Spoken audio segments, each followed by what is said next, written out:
Hallo, liebe Leute, tudo bom com vocês? É muito comum as pessoas entrarem aqui no meu canal e, em defesa do mormonismo, alegarem que a organização incentiva e instrui seus membros a serem autossuficientes. Eu peço licença, eu peço desculpa a vocês que defendem esse ponto de vista, mas eu vou contender com isso. É verdade que a organização incentiva seus membros a serem autossuficientes, mas ela não oferece recursos para tanto. Vocês alegam que a Organização Mormon é a organização que tem o maior projeto humanitário da humanidade, o que é evidentemente uma falácia. Vocês alegam também que a organização ajuda seus membros com recursos financeiros para que eles possam educar através daquele projeto chamado... como chama aquilo? Fundo Perpétuo de Educação. Eu já disse para vocês aqui que a minha mãe tentou se aplicar e não foi aceito. Uma dizimista integral que tirava dos filhos, tirava da boca dos filhos. Isso é delicado, isso é muito sensível para dar para aquela igreja. Mas ela dava porque ela esperava a tal da bênção. Quando a gente pensa em bênção, é óbvio que a gente está pensando também, não só em saúde, né? A gente pensa também em bens materiais. E é interessante porque a gente vai entrar nessa questão da teologia da prosperidade, tá? A gente pensa que isso é uma exclusividade dos protestantes, né? Mas não é. E é muito interessante pensar sobre isso. Ontem eu recebi um áudio de um Mormon e ele disse uma coisa muito interessante, que é uma reflexão dele, e que é óbvio que a gente sempre reflete sobre isso. A minha filhinha que tá me arranhando aqui. Aí eu começar a falar que ela começa a me arranhar, é muito engraçado. Filha, vem cá, filha. O pessoal te vê em casa. Vem cá, vem, Lili. Vem, papai. Vem, minha filha. Ah, ela sai correndo. Depois eu mostro, uma hora dessas eu mostro pra vocês. Então veja, ele começou a refletir sobre como pode tanta gente ser pobre dentro da igreja, já que a igreja tem tantos mecanismos para evitar a pobreza. A própria lei da consagração que nós conversamos a semana passada, que alegadamente é um instrumento para evitar que as pessoas sejam pobres, né? E muito bem. Pensando sobre isso, ele disse, olha, o jovem de 18 anos, ele termina o colégio, ele está na fase de entrar na faculdade, né? O que ele faz? Ele abre mão de tudo isso e vai servir a tal missão dos Mormons por 2 anos gratuitamente e pagando por isso, que é a regra, tá? Paga para trabalhar, sem descansos. Nesse momento ele deveria estar focando na carreira, né? Então ele vai, serve por 2 anos, trabalha feito um louco, se machuca, se arrebenta e diz que tá lindo, que tá maravilhoso, tá trabalhando para Deus. Muito bem. Ele volta, ele ainda tem todo um período de preparação para entrar numa faculdade boa, né? Senão ele vai cair nas malhas dessas faculdades meramente mercantis, que não ensinam porcaria nenhuma, né? Então tem o vestibular, tem uma preparação, isso vai o quê? Ele ainda vai com 18, volta com 20, 21, ele vai entrar na faculdade com 22 ou 23, só que tem uma coisa, ele precisa se preparar para casar, né? Porque você não pode ter relação sexual, então é melhor você casar o quanto antes, que aí você pode fazer uma verdadeira orgia na sua casa, que tá perfeito também, não tem importância não. Você sabe que eu tô brincando aqui, né? Porque a gente já falou que até a vida sexual dos casais é controlada e monitorada por essa seita, né? Essa seita por excelência, que é o mormonismo. Muito bem, então ele acaba deixando novamente de pensar no futuro e vai casar, né? Mas tem mais um porém. Ele casa e ingressa na faculdade. E começam a vir os filhos, porque eles são incentivados a procriar feito coelhos, um filho atrás do outro de preferência, porque eles precisam nascer em um lar conceituado, né? É melhor que nasça num lar mormon, que os padrões deles são tão elevados, eles são tão superiores, não é verdade? Muito que bem. Então ele começa a ter filhos e os poucos recursos que ele tem dá no máximo para alugar uma casinha, alguma periferia, um apartamentinho, sei lá o que é. Não é? Claro, a gente está falando daquelas pessoas de origem comum no Brasil que são pobres, não é verdade? Nós estamos falando aqui dos poucos privilegiados que raramente adentram na igreja mormon, porque isso é obviamente que uma pessoa inteligente e financeiramente abastada não vai se prestar ao desfrute de ingressar num lugar como aquele, naquela besteira toda. Os filhos começam a vir. Então ele não tem recursos para progredir. E quando progride muito lentamente, não é? E aí você me diz, tá, mas eu sou mormon, eu tenho minha casa e meu carro. Pois de repente você podia ter 2 casas e não tem. Ah, mas eu tenho meu apartamento, de repente você podia ter 2. E aí? Hã? Não é verdade? É investimento, você tem que pensar no futuro, tem que pensar na sua velhice, você não sabe como você vai estar lá na frente, não é verdade? Porque a vida é assim mesmo. A gente está aqui vigorosos, fortes, com a pele boa, e aí, e o futuro, como é que fica? O dinheiro passa de mão em mão, enquanto isso você enriquece uma organização multibilionária, e você está aí na miséria. Eu citei como exemplo, quando esse rapaz Mormon me contou, me fez essa reflexão, que a gente, claro que todos nós fazemos a mesma reflexão sobre esse ciclo da pobreza, e eu citei o exemplo daquele apóstolo Ulisses Guimarães, não é isso? Ele foi presidente da Estaca que eu frequentava aqui em São Paulo, né? E ele é um homem formado pela mesma faculdade que eu, pela Pontifícia Universidade Católica, né? E ele fez contabilidade e ciências econômicas lá. É um homem de negócios, um homem inteligentíssimo, e tem um tino muito apurado para isso. Mas a gente tem que entender que, via de regra, as pessoas não são, né, tão visionárias assim. Nós temos limitações autoimpostas ou externamente colocadas, né? Nós temos limitações internas e externas, né? E nem todo mundo tem vocação para os negócios, não é verdade? Então, hoje ele é um apóstolo, ele é um homem de muito sucesso, financeiramente falando, e é uma exceção que confirma a regra, não é? É uma exceção que confirma a regra. Eu escuto, por exemplo, mulheres mormons dizendo: eu vou trabalhar até um certo momento, quando os filhos começarem a chegar, eu fico em casa e meu marido sustenta a casa. Ela deve estar louca. Ela deve estar completamente louca, porque hoje é impossível isso acontecer hoje em dia. Improvável, desculpe o termo correto é improvável, porque você vai esfolar o teu marido, né? Ele tem que manter uma casa, ele é obrigado a colocar filho no mundo como se ele fosse um coelho, tá entendendo? E aí, a madame fica em casa, claro que cuidar de uma casa é extremamente cansativo, eu sei, mas não levanta dinheiro, e é dinheiro que paga as contas, não é? Então vem essa organização, diz que ela zela pelas pessoas, vem os Mormons aqui dizendo que eles têm o maior programa de caridade que existe na planeta Terra, porque eles são os exclusivos, né? Isso é mentira. A imensa maioria dos Mormons vivem na mais abjeta pobreza. Uma outra parcela é classe média e uma pequeníssima parcela são ricos, que estão lá porque evidentemente alguma coisa ganham com isso, porque não há outra explicação. Quem se agarra à fé, a esse tipo de fé, é um humilde, ele não sabe se ele vai se alimentar amanhã, então ele reza, ele se agarra à barra de ferro. Para você que não é mormon, é muito comum essa expressão no mormonismo, a barra de ferro, agarre-se na barra de ferro. É uma alusão metafórica ao sonho de um personagem do livro dos Mormons, tá? O sonho de Lehi, que já foi constatado que é uma mera invenção. Aliás, o livro inteiro porque eles dizem que realmente é fato, né? Eles poderiam dizer que é uma mera fábula, uma mera reflexão, mas eles dizem que realmente esses personagens existiram. Mas a gente sabe que o Joseph Smith, o estelionatário, né, o falsário, o mentiroso, o lunático, por que não pensar assim também? De repente ele acreditava no que ele estava dizendo, é possível. Se inspirou, ele plagiou passagens de livros de outras pessoas que estavam ali, que já haviam escrito e tal, e esse sonho é uma narrativa muito famosa no mormonismo, agarre-se à barra de ferro. Sabe o que acontece quando você solta a barra de ferro? Você cai, mas você cai para colocar os pés no chão e olhar para a realidade como ela é. É uma maravilha.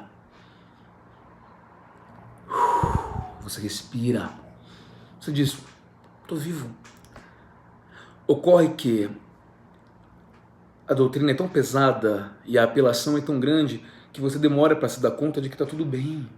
Você largou a barra de ferro, você não morreu, você não faleceu, você está bem. Você pode seguir a tua vida.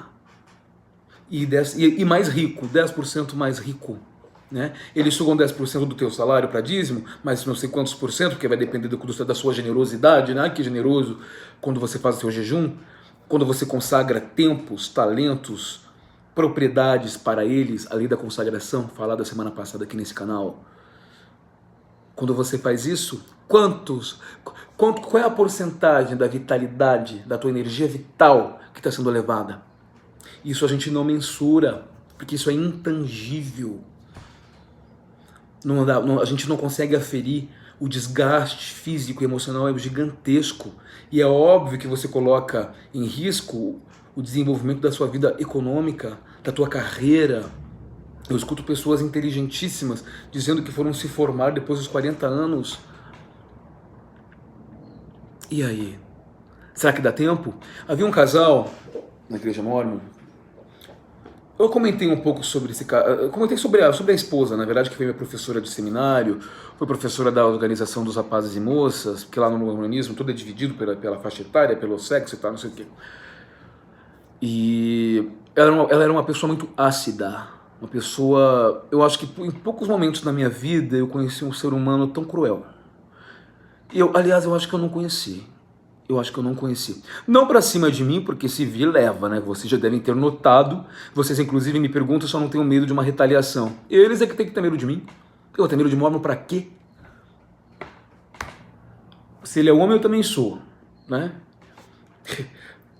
Meu amigo, mostre meus argumentos. O problema é teu. Você quer ficar na igreja mormon, você fica. Eu tô me lixando pra ti. Eu quero que você se lasque. Eu não tô nem aí, entendeu? Agora, eu estou aqui fazendo uso de um direito constitucionalmente garantido. Eu tenho o direito de falar o que eu bem entender e fazer a narrativa da minha vida. Quem pode me tirar isso? Não há juiz que me proíba sobre isso. Agora, a tua vida, o problema é teu. Não tem nada com isso, ué. Eu não estou pagando tuas contas. Não é verdade? Não dá pra gente evitar o fato de que a vida da gente é baseada em questões financeiras. Porque o dinheiro, nós inventamos o dinheiro. O mundo poderia, eu acho que todo mundo teria o direito, por exemplo, de viajar. Deveria ser dado esse direito gratuito de viajar, conhecer países, morar bem, mas nesse país nosso em desenvolvimento, ainda é algo embrionário essa questão, né? A gente ainda não desfruta do bem-estar social adequado, né? Exceto as pessoas que moram em bons bairros, né, que têm acesso, porque na verdade aqui na região central de São Paulo, os serviços públicos de saúde são excelentes, porque eu já utilizei, né? Já precisei usar, na verdade são excelentes. Os meios de transporte são excelentes, excelentes. Eu moro aqui entre a Brigadeiro e a 9 de Julho, aqui na região dos Jardins, na Alameda Lorena, é fantástico, mas isso é para poucos. Eu já experimentei o que é a miséria, o que é a pobreza que essas pessoas passam, tá entendendo? Entendo perfeitamente porque eu conheço na carne, na carne. Por isso que quando vocês me perguntam sobre o meu lugar de fala, quem sou eu para falar isso, eu sou alguém que passou, que experimentou. Eu falo com propriedade porque eu sei, ok? Então falando sobre esse casal, então essa mulher era uma pessoa muito cruel. Entretanto, naquelas circunstâncias, naquela conjuntura, ela era uma pessoa razoavelmente eloquente, razoavelmente instruída. Eu digo razoavelmente porque ela era bem limitada, para dizer a verdade. Só que a gente não se dava conta, nós éramos garotos, né? E ela praticava verdadeiros abusos com jovens, né? Inclusive o filhinho dela de 8 ou 9 anos na época, esbofeteou minha mãe no rosto. E minha mãe falou para ela, olha fulana, o seu filho me agrediu, você podia orientar um pouquinho ele, né? Porque ele já tá na idade de saber que não pode fazer isso. Ela virou para minha mãe e disse assim, sinto muito fulana, eu não posso fazer nada. Mas minha mãe não me contou na época, que se ela tivesse me contado, eu chamava o meu irmão, já que a regra é essa, já que a gente conversa com a mãe não orienta, não instrui, né? Então vamos jogar vamos jogar de acordo com as tuas regras. Eu teria chamado o meu irmão, que é capoeirista, lutador de boxe e de judô, e aliás uma pessoa maravilhosa, ele não agride ninguém, não ostenta nada, enfim, uma pessoa magnífica ele. Não porque é meu irmão, não porque eu não suporto ele às vezes, mas eu acho que sim, ele é uma pessoa maravilhosa. Ele não tem essa necessidade de se afirmar para nada na vida. Vive a realidade dele com muita paciência, né? Eu gosto disso, eu acho ele muito bacana. Tem o temperamento dele, eu acho interessante, que eu não tenho aquele temperamento. Não tenho, não consigo. Muito bem. Teria chamado meu irmão e dito, olha, vai lá e resolve, faz favor. Vocês têm a mesma idade, vamos jogar as tuas regras. É uma pena que a minha mãe deixou de ser aquela mulher que ela era, porque a minha mãe era uma mulher, vou te falar, forte, ela intimidava, agressiva, sabe? Ninguém levantava a mão para ela, ninguém levantava a voz com ela. E os mormons ensinaram ela a ser uma topeira, uma imbecil. Graças a Deus ela saiu de lá. Eu não tô xingando minha mãe, pelo amor de Deus, né? Só tô comentando que eu falo isso para ela, que ela é uma boboca mesmo, que ela era uma boboca, né? Mas ela deixou de ser. Então, falando desse casal, eles são um exemplo muito ilustrativo do que a gente está dizendo aqui. Foram para a missão, ela também foi e se gabava, porque ela bateu recordes de batismos. Olha, que feito! Nossa, que é o quê? Uma estrela, um monumento, a sua memória. E Mesmo, é aquele ciclo que a gente está desenhando. Foram para missão, voltaram, foram viver nos fundos da casa da mamãe dela, que tinha com os cortiços lá que ela alugava. Ficaram lá anos e anos e anos e anos e anos, ele trabalhando à noite, até querendo estar na faculdade. Então ele trabalhava e depois ia para a faculdade, e ele tinha filho para sustentar, então ele tinha que ralar. Eram 3 filhos, ela ficava em casa e não trabalhava. Depois ela foi fazer geografia, isso já com mais de 40 anos, né?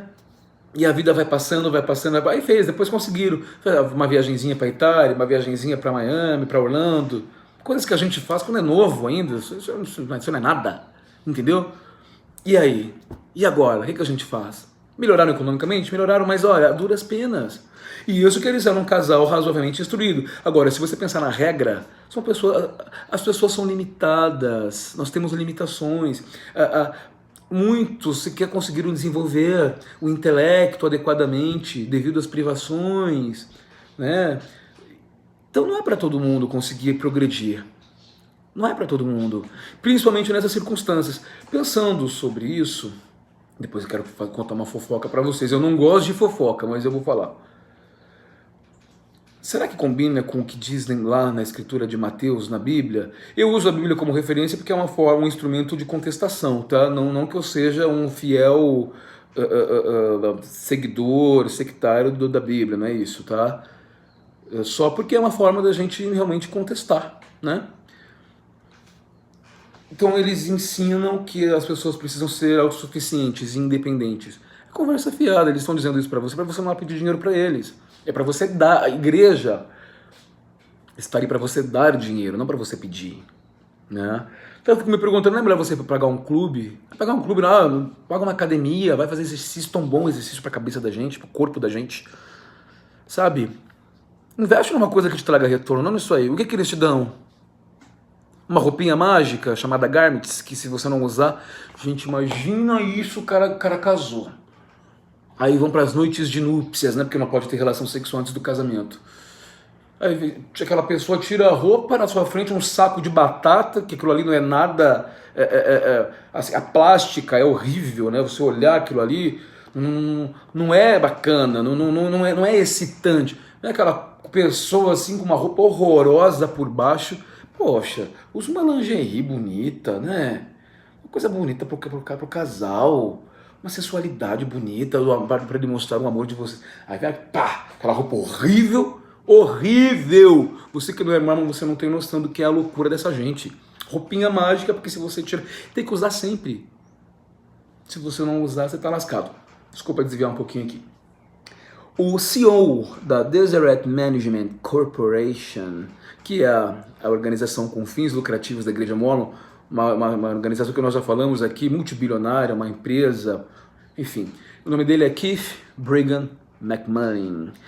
Olha o que ele diz sobre os pobres. A igreja atende às necessidades totais de seus membros. Cuidamos não só do espiritual, mas também do temporal. E acreditamos que uma pessoa que é pobre temporalmente não pode florescer espiritualmente. Não é um absurdo uma pessoa dizer uma coisa dessa? Você tem culpa de ter nascido pobre ou de ser pobre? Talvez você não tenha tino, não é culpa tua. Ou talvez você não tenha ambição. De repente você é feliz estar na sua casinha ali, tranquilo. Acabou. É a sua vida, é a sua maneira de ver as coisas. Mas você não é espiritual. Se você é pobre e não é espiritual, significa que você não vai para o céu. Né? Desculpa, mas esse texto me permite essa interpretação. Ele dá vazão a isso. Você não floresce espiritualmente, significa que você não vai alcançar o mais alto grau de glória. Né? Nós já falamos que dentro do mais alto grau de glória que eles te ensinam, lá os 3 graus de glória, dentro do mais alto existe mais 3 níveis ainda por cima. Tá? Então você não vai alcançar. Desculpa, sinto muito, você é pobre. E eu fiquei me questionando, será que isso coaduna, será que isso corrobora com o que diz lá em Mateus, na Bíblia? Olha o que Jesus disse. Alguém pergunta para ele, aí diz assim, mestre, que farei de bom para ter a vida eterna? Só corrigir uma coisa aqui. A tudo isso tenho obedecido, o que me falta ainda? Aí Jesus responde, se você quer ser perfeito, vá, venda os seus bens, coisa que eu jamais faria, tá? Que eu não sou burro, e dê o dinheiro aos pobres. A gente ajuda, mas eu vou dar o que eu tenho? Não sou louco? e você terá um tesouro nos céus. Isso é uma doutrina cristã, na verdade, né? Os católicos, por exemplo, eles vendiam, na época das indulgências, você comprava o seu lugarzinho no céu com dinheiro, tá bom? Olha a importância do dinheiro e você ficar dando o teu dinheiro para ter um lugarzinho na nuvem. Não viaja, cara, larga de ser... Enfim, deixa pra lá. Ouvindo isso, o jovem afastou-se triste, porque tinha muitas riquezas. Opa, graças a Deus você tem riquezas, meu filho, porque pobreza não está com nada. Então Jesus disse a seus discípulos, agora é uma outra passagem: digo-lhes a verdade, dificilmente um rico entrará no reino dos céus. E lhes digo ainda, é mais fácil passar um camelo pelo fundo de uma agulha do que um rico entrar no reino dos céus. E ao ouvirem isso, os discípulos ficaram perplexos e perguntaram: neste caso, quem pode ser salvo? Digo-lhes a verdade.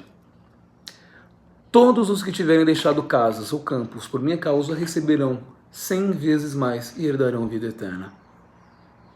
A gente sabe que a Igreja Católica tem um patrimônio de pelo menos 3 trilhões de dólares, tá? Em imóveis apenas. A gente não está falando... Isso é mais que o PIB brasileiro.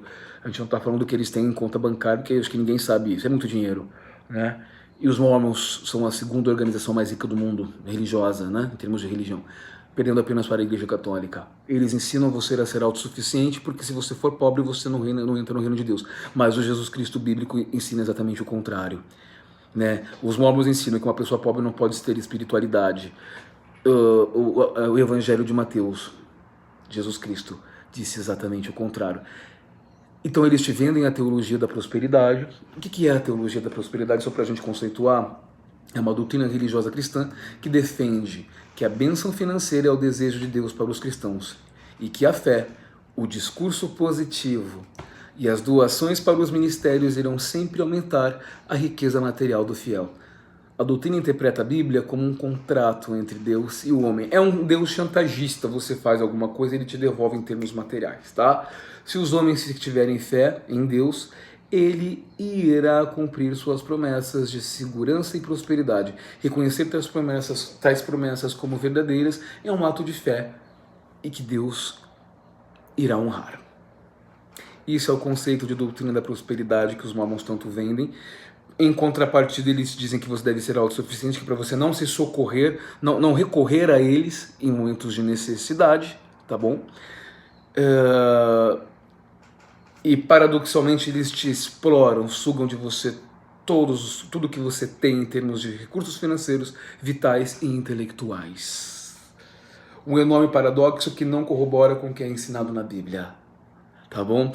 E quando a gente fala que a Igreja Mormon é uma organização pautada nos princípios norte-americanos de vida, de existir, não é uma mera afirmação, isso é um fato fácil de constatar, isso não tem nada a ver com Deus.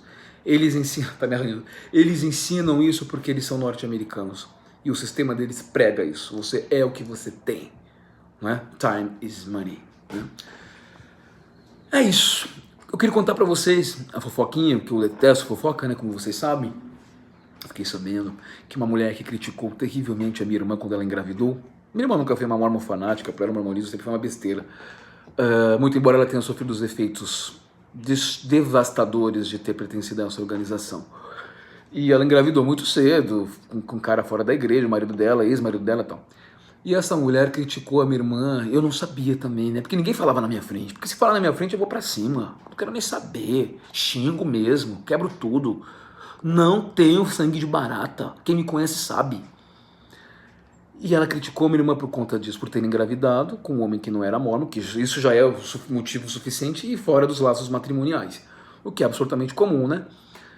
Ela alegava que a filha dela jamais passaria por uma situação dessa, porque a filha dela era muito bem criada. Além disso, ela criticou minha mãe ainda. O fato é que a filha dela engravidou.